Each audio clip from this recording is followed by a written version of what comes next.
Hi everyone, I wanted to do this video today because I wanted to share with you some of the ways that I work under pressure. The pandemic is one really good example of how we navigate very difficult situations, high pressure situations. You know, this week has been a lot. I think that a lot of things are happening. People are facing unemployment. They may be unsure about how they're gonna eat or how they're gonna provide for their family. Really substantial issues that so many of us may be facing.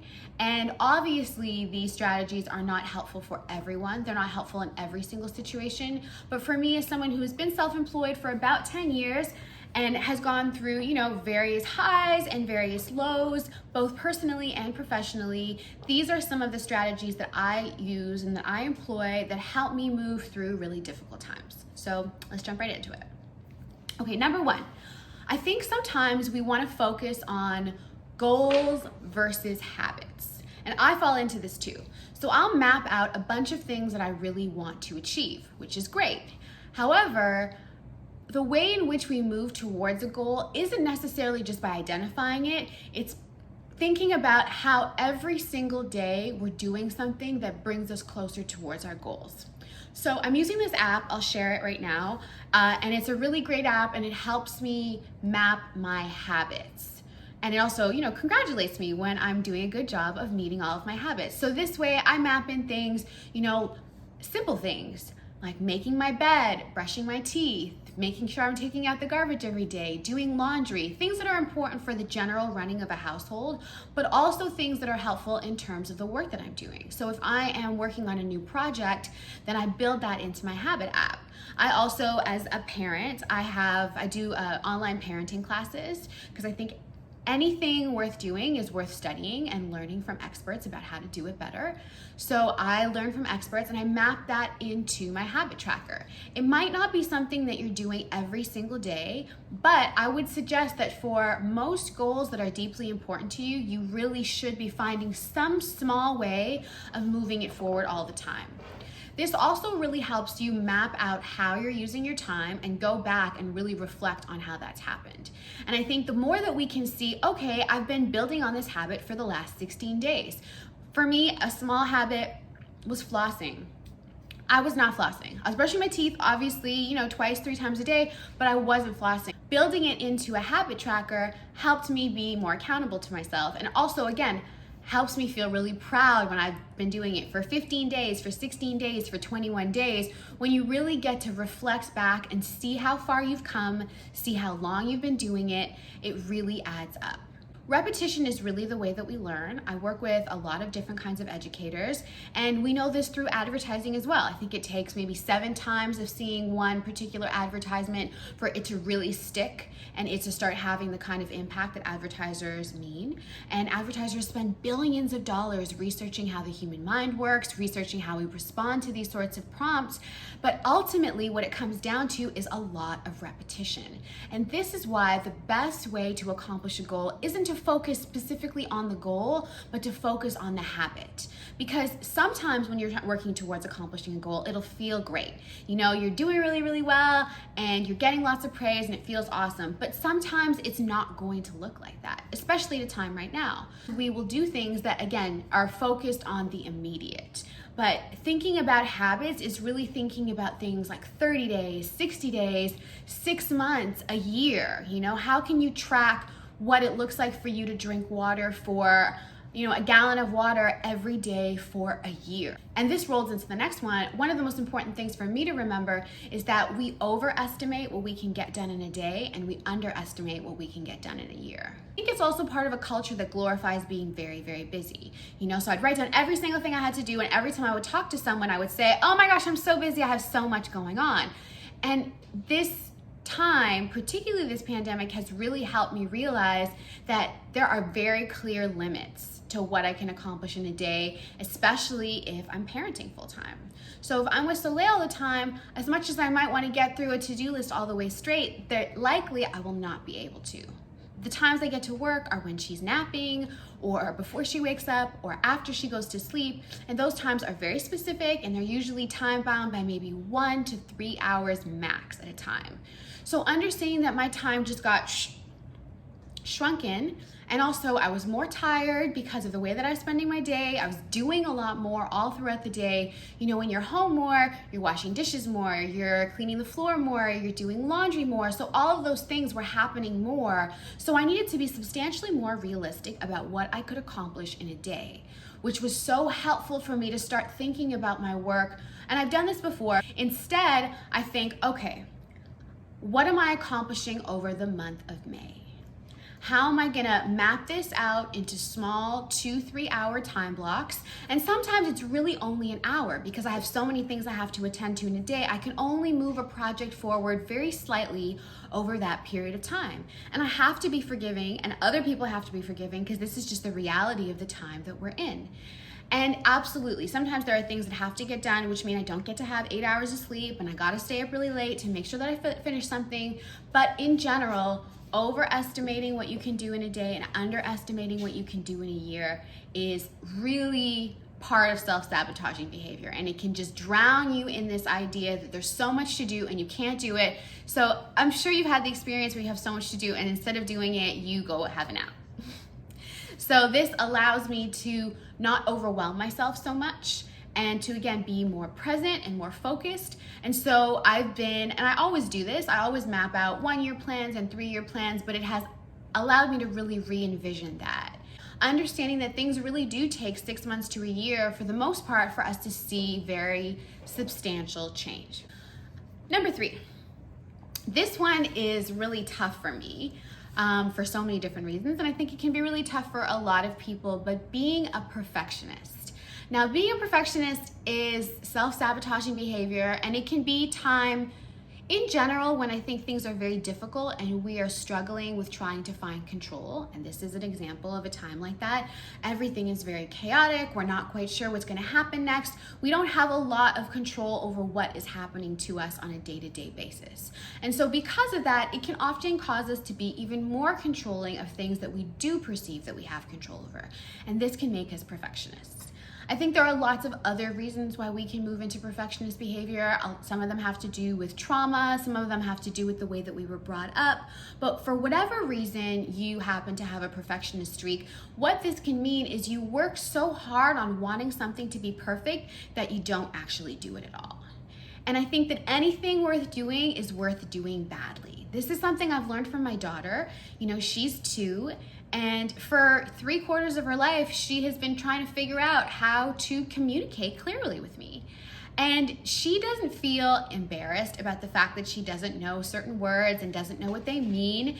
And if she can't communicate in words, then, you know, maybe it's a yell or a grunt or a different kind of sound, but she will work on something over and over and over and over and over again until she gets it. And when she gets it, she's so proud of herself.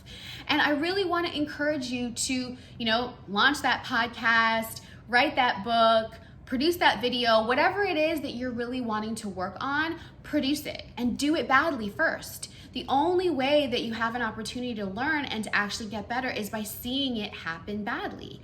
And we're human. There is nothing about us at all on any level that is perfect. There's nothing that we're gonna create that's gonna be perfect. I think about Beyonce. There are so many people who don't like Beyonce. I'm like, if there are people in the world who don't like Beyonce, despite her work ethic and the way that she creates, and there's so many awards that she doesn't get that she really wanted to, then we all have to kind of take that to heart, that even high levels of skill and talent do not guarantee getting you all of the things that you want out of life. So knowing that no matter what you do, it will be imperfect. No matter what you will do, you will make mistakes and you will need to grow and learn from them, means you gotta get out there and just do it. Just do it. I say this a lot, is that reflection is where learning becomes wisdom. So all these things that you're experiencing on a day-to-day basis, you're learning subconsciously, tacitly, they're coming into your mind, but it only is when you take that time to sit and actually reflect, then all that learning becomes wisdom. It becomes something that you're actually able to internalize as part of your framework for understanding the world, and then you're able to really apply that in transformative ways. Because ultimately, what you have left after all of this is your knowledge, are your memories, your experiences.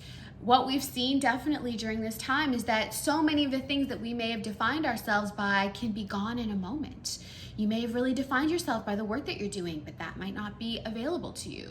You may have defined yourself by the places that you went or the way that you were traveling, but again, all of these things are stripped down to what ends up being essential. And so I also think, just in general, that this is a particularly important time for us to reflect, to take that time alone with ourselves and to really reflect and learn from our mistakes. I think that this one is also really important, our inability to admit and confront how wrong we can be about so many things. You know, we're human, we're all hypocrites. We are all messy at different times. You know, we all might be emotionally irresponsible at times. We all might be procrastinators at times.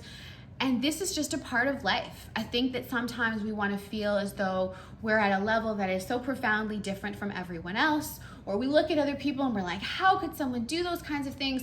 But you know, we might not ever understand that because we've never lived in those person's shoes, or we've never had those kinds of experiences that another person has. So being able to confront yourself with a lot of humility and stop like looking down on other people or feeling that you're inherently better than other people because of the job that you have or because of the amount of money that you think you have in your checking account or where you live. Just really understanding that, you know, we're all imperfect beings, that most of us at most times are trying the best that we can to do as much as we can in this world.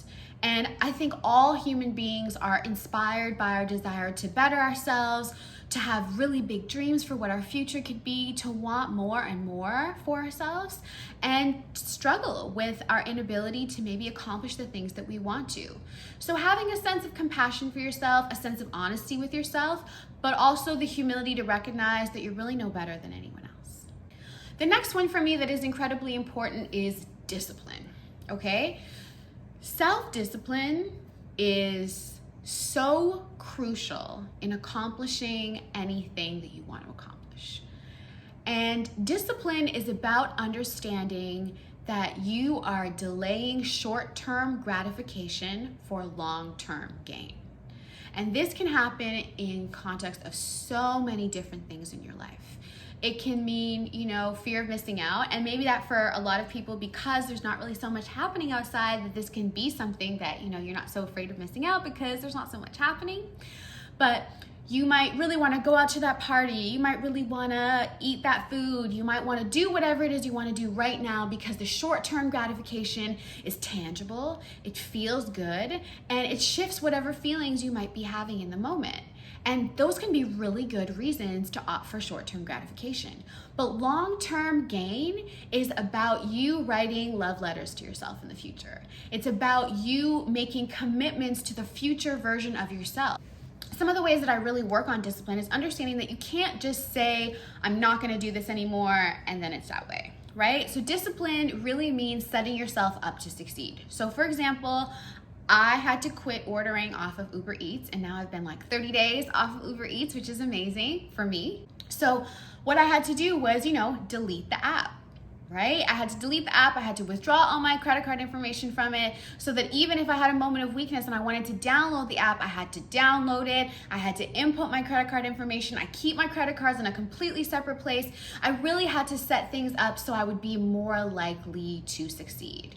So if, for example, you want to make sure that you get in a walk every single morning, put your shoes beside your bed. You know, maybe not like right beside your bed because I hate shoes in the house and I think it's gross personally.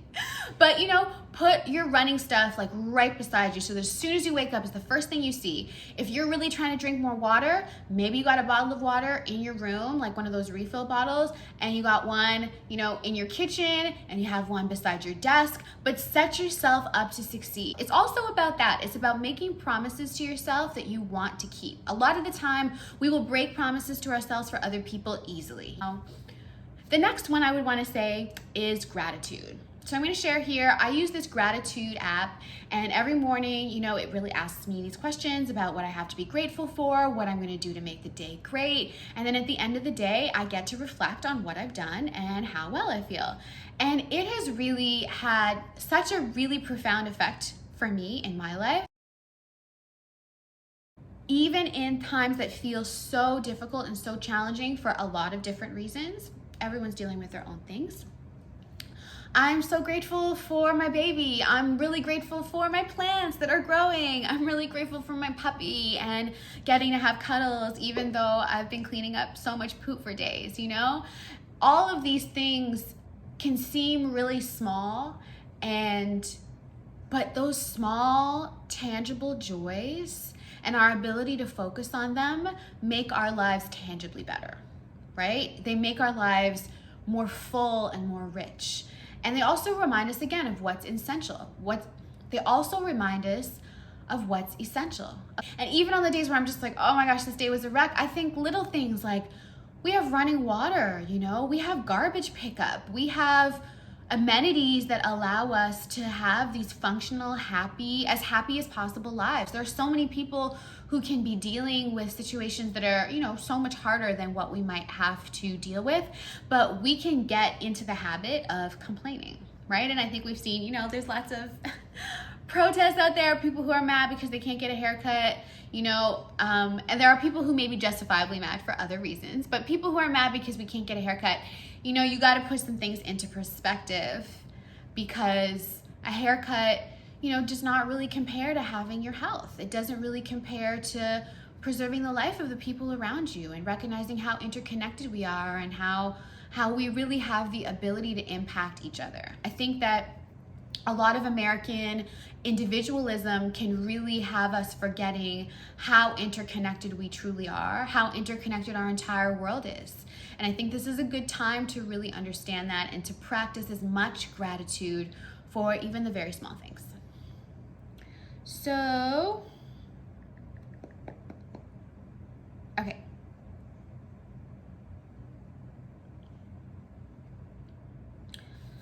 The last one I would say is bullying yourself. Okay, so let me explain what I mean when I say that. I think that sometimes we can get into a place, and I've definitely done this, where I'm just like, oh my gosh, you've made such bad mistakes, you've made such bad decisions, like look at who you've chosen. Even driving, and I'm a really new driver. It's actually just been a year. I think it might be like a year today. But you know, driving, and whenever I can't do something, or it takes me extra long to park, or people are watching me and I'm parking and it's taking me so long, I'm just like, oh, I'm so crap at this. I'm not good at this at all. And I have to really reframe the way that I talk to myself and instead say, I'm getting better literally every day, all the time. The more I drive, the better I get. A lot of these people have been driving since they were like 16, and I am not 16, and I am doing the very best I can. And so it doesn't matter how other people feel about it. It doesn't matter if my best is not your best. I am doing the best I can. All of them have to be coming from a place of you recognizing that you did the best that you could with the information and the tools that you had at the time. And you know, you can always go back and say, well, I could have made better decisions, but you didn't. You didn't make better decisions in the past, but you still have your future laying out in front of you. So there are so many opportunities for you to make better decisions. There's so many opportunities for you to be good to yourself. And again, knowing that you are going to be with yourself for the rest of your life. It's you. It's you. You're really at the core of it all. And really having a relationship with yourself where you don't like yourself and you don't trust yourself means that you'll be always willing to betray yourself for other people. It means that you will always choose or listen to other people over yourself. And it's true that there are lots of times where it's really good to seek other counsel. When there are things that you don't know enough about, there are lots of times where I don't know enough about something to make a decision for myself. And at the end of the day, you have to live with the decisions that you make. You know, you go to bed at night and you're left thinking about what you did. So take the advice that you can take from other people, do your research, learn as much as you possibly can, and make decisions out of that love and value for yourself. Make decisions that acknowledge that you have grown, you have changed, you have done so much, and every single day is that opportunity, right? Every single day you have an opportunity to go back to those habits. And I want to keep the promises to myself. This is also something I've really learned again about having a toddler, is that you really have to be impeccable with your word with a toddler. If you say, okay, so after you do this, I'm gonna give you this thing, or I promise that we're gonna go for a walk at this time, or I promise we're gonna do this, kids will really, it really hurts children when we don't keep our word. If you can't look at yourself with that kind of compassion, but think about talking to, the 3-year-old version of yourself. I know I got to keep you healthy. I know I got to make sure that, you're doing well and you're safe and you're protected, and you know that I'm your best advocate. Parenting really has me understanding that a lot of what we need to do with ourselves is parent ourselves, right? So we do all those things that maybe our moms and our dads or whatever kind of parent you may have would have done for us, which is, again, making sure we're eating healthy, we're getting good sleep. I always make sure Soleil's having really good naps and having her full 8 hours at all costs, and maintaining her schedule because it's really good for her and it makes her feel comforted and safe. And the same sort of parenting to yourself really applies. So these are some of the things that I use on a daily basis in order to help keep focused, even in difficult times, to keep going, to stop self-sabotaging, to reparent myself, to build trust and consistency and a solid relationship with myself that I'm gonna keep nurturing forever. So I hope this helps everyone. Check back next week. I'll be posting more videos. Like, comment, and subscribe, and let me know. Let me know what works for you, how you help keep commitments to yourself. If you are an entrepreneur or if you're working from home right now, however you're working, how you're able to keep that work-life balance, especially in a time that is really difficult. Let me know what other kind of videos you want to see, what things would be really helpful out of this kind of entrepreneurship or managing this pandemic time kind of theme. Thank you so much.